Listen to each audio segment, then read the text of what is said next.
This page discusses a philosophical view on free will. See other uses of the term compatibility. Compatibilism is the belief that free will and determinism are compatible ideas, and that it is possible to believe both without being logically inconsistent. Compatibilists believe freedom can be present or absent in situations for reasons that have nothing to do with metaphysics. For instance, courts of law make judgments about whether individuals are acting under their own free will under certain circumstances without bringing in metaphysics. Similarly, political liberty is a non-metaphysical concept. Likewise, compatibilists define free will as freedom to act according to one's determined motives without arbitrary hindrance from other individuals or institutions. History. Compatibilism was championed by the ancient Stoics and medieval scholasticism, such as that of St. Thomas Aquinas, and by such modern philosophers like David Hume and Thomas Hobbes.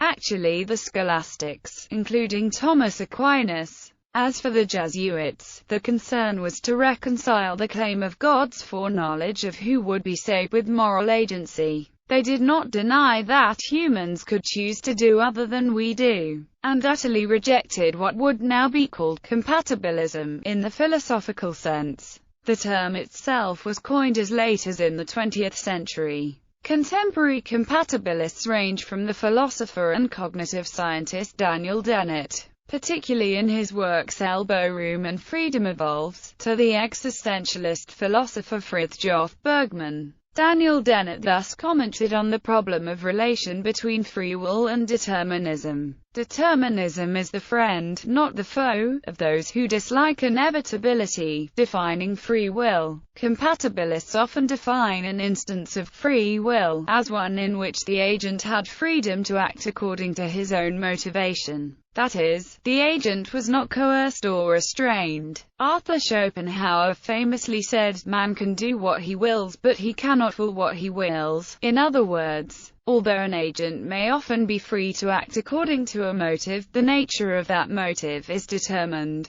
Also note that this definition of free will does not rely on the truth or falsity of causal determinism. This view also makes free will close to autonomy, the ability to live according to one's own rules, as opposed to being submitted to external domination. Alternatives as imaginary. The compatibilist will often hold both causal determinism and logical determinism to be true. Thus statements about the future are either true or false when spoken today. Compatibilists' free will should not be understood as some kind of ability to have actually chosen differently in an identical situation. The compatibilist believes that a person can choose between many choices, but the choice is always influenced by external factors. If the compatibilist says, "I may visit tomorrow," or "I may not," he is saying he does not know what he will choose, if he will choose to follow the subconscious urge to go or not.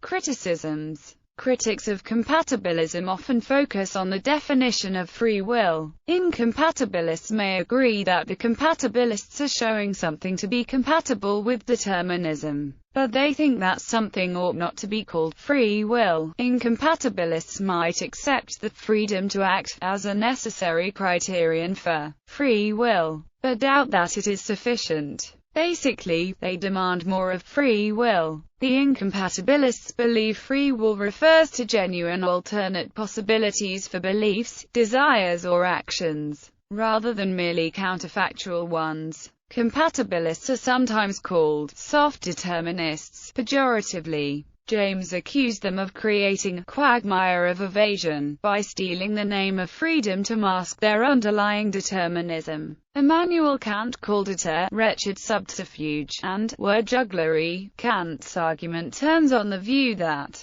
while all empirical phenomena must result from determining causes, human thought introduces something seemingly not found elsewhere in nature, the ability to conceive of the world in terms of how it ought to be, or how it might otherwise be. For Kant, subjective reasoning is necessarily distinct from how the world is empirically, because of its capacity to distinguish as from ought. Reasoning can spontaneously originate new events without being itself determined by what already exists. It is on this basis that Kant argues against a version of compatibilism in which, for instance, the actions of the criminal are comprehended as a blend of determining forces and free choice, which Kant regards as misusing the word free. Kant proposes that taking the compatibilist view involves denying the distinctly subjective capacity to rethink an intended course of action in terms of what ought to happen. Ted Hondrick explains his view that the mistake of compatibilism is to assert that nothing changes as a consequence of determinism, when clearly we have lost the life hope of origination.